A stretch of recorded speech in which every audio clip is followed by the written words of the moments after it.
주가가 사상 최고 고치를 넘어섰지만 여전히 시장 우려는 남아있습니다. 은행 위기가 한번 버즈를 불거진 이후에 이에 대한 우려가 가시지 않고 있는데요. 부동산으로 불거진 은행 일부 위기가 증시의 악재가 될지 아니면 그냥 일시적인 해프닝에 불과할지 우리가 정답은 모르지만 계속 주시해야 할 변수인 것은 확실해 보입니다. 분명한 것은 누군가는 이번 기회를 틈타서 공매도로 시장을 흔들어 보려고 시도를 하고 있다는 점입니다. 특히 NYCB 은행 주가가 큰 폭으로 떨어진 이후에 지역은행 위기론이 지속적으로 불거지면서 관련한 기사가 나왔는데요. 시티 리서치가 이런 뷰를 내놨다고 하죠. 지역은행에 대한 공매도가 늘고 있다. 시티는 우리는 장기적으로 지역은행에 대해 괜찮다는 입장을 유지하고 있지만 투자자들은 여전히 전염 효과에 대해 걱정하고 있다. 그러면서 누가 또 다음 타자가 될까 하고 계속 묻고 있다, 시장이. 그러면서 이런 은행들 이름이 나오는데요. S&T Bank of, Simmons First National, Cross First Bank Shares 이런 은행들이 단기 공매도 스코어, 그러니까 이 단기의 공매도 물량이 급증하는 그런 모습을 보여주고 있고, 시몬드 퍼스트 내셔널 같은 경우는 애널리스트들이 목표 주가를 하향하고 있다.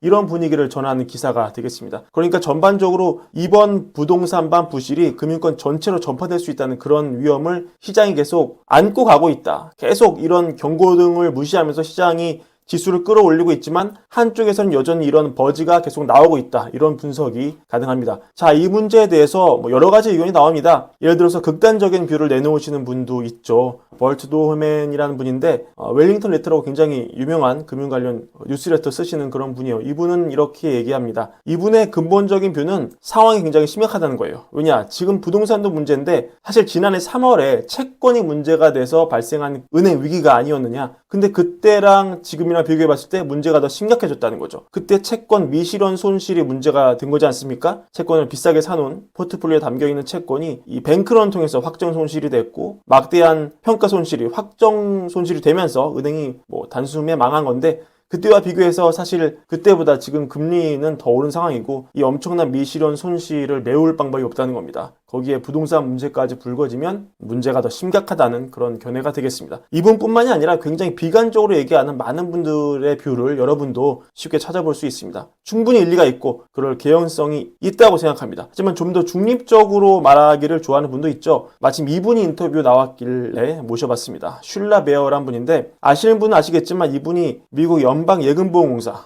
FDIC 의장이었어요. 언제 재임을 했냐? 2006년부터 2011년까지 의장을 지냈습니다. 이때가 여러분 딱 금융위기잖아요. 정말 금융위기 한복판을 FDIC 의장을 맡으면서 돌파한 분이죠. 은행 위기 관련해서 이분만큼 실전 경험 많은 분 우리가 또 찾을 수 있을까요? 이분이 인터뷰 나왔습니다. 내용을 살펴보자면 일단 이 상업용 부동산이 문제는 맞다. 앞으로 더 악화될 문제다. 많은 은행들이 상업용 부동산의 특정 카테고리에 노출을 갖고 있을 텐데 도시 오피스, 도시 소매점, 일부 다가구 주택이다. 어떤 대부분의 다가구 주택은 상업용 부동산 정의에 또 포함이 된다.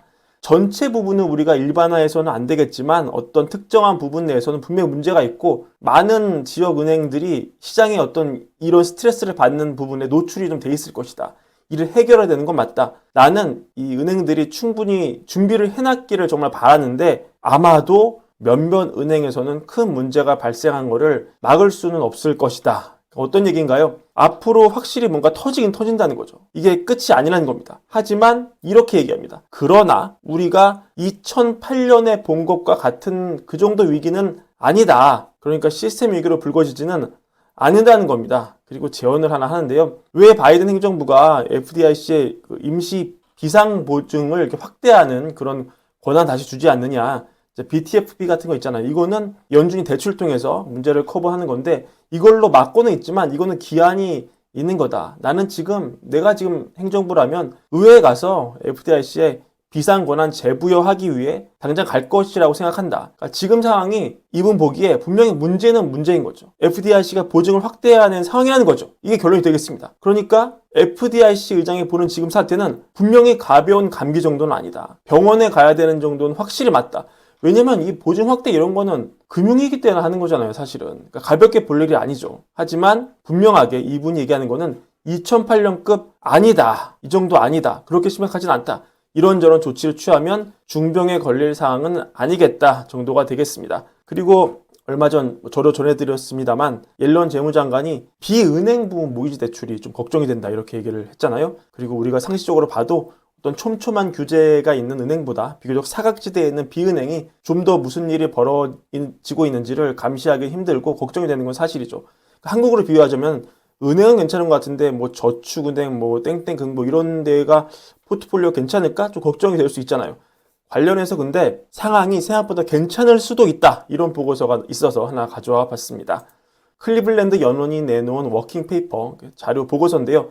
내용이 긴 논문이라서 우리가 결론만 보자면 금리 상승으로 인해서 지난해 3월 SBB 사태가 발생했고 은행 자산 손실 우려가 촉발이 됐는데 이 보고서를 통해서 우리는 특히 미국 신용협동조합 이게 은행은 아니지만 지역은행과 사실 비슷한 역할을 하죠. 커뮤니티 기반으로 활동을 하기 때문에 얘네들이 손실이 시달릴 건지는 우리가 알아봤다. 알아보니까 순자산이 지난해 1분기 40% 감소했을 것으로 추정이 되고 미실현 손실은 대형 신용협동조합에서 심각해 보인다. 그럼에도 예금 대부분은 보험에 가입되어 있고 SBB 사태 같은 뱅크런 발생할 가능성은 별로 없어 보인다. 사실은 이 포트폴리오만 보자면 너무 탄탄해 보이는 건 아니에요. 왜냐하면 이 주황색 이게 오토론 22% 그리고 주거용 부동산 익스포저가 이거겠네요. 30% 정도 되겠죠. 그러나 커머셜론 CRE가 6% 정도다. 초록색. 그래서 보고서는 이렇게 평가를 합니다. 우리가 쭉 알아보니까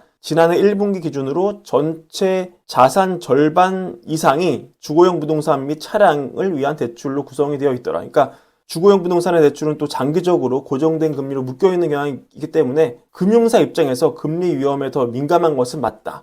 근데 미실현 손실을 인식을 한다고 가정하더라도 이렇게 표를 보면 부실에 해당하는 비율은 많지 않고 대다수는 괜찮더라. 이렇게 양호하더라. 상당히 자본이 부족해 보이는 것도 물론 있지만 이거는 0.03%에 불과하더라. 그래서 미실현 손실 문제가 문제라고 따진다면 이런 신용협동조합보다 오히려 은행이 더 문제인 것으로 보이더라. 그래서 결론은 은행에 비해서 신용협동조합은 의외로 더 문제가 없다. 이런 결론이 되겠습니다. 그러니까 오늘 종합적인 결론을 보자면 지금 문제는 확실히 문제다. 이게 가벼운 감기 정도 아니다. 심각한 문제를 불거질 수 있다. 그러나 2008년 다시 온다. 이렇게 주장하기에는 다소 설득력이 어떻게 보인다? 떨어져 보인다. 그러나 항상 우리가 모르는 문제들이 있기 때문에 경각심을 우리가 잃어서는 안 되겠다. 이런 정도가 되겠습니다. 이것도 참고해서 늘 읽어주시면 감사하겠습니다.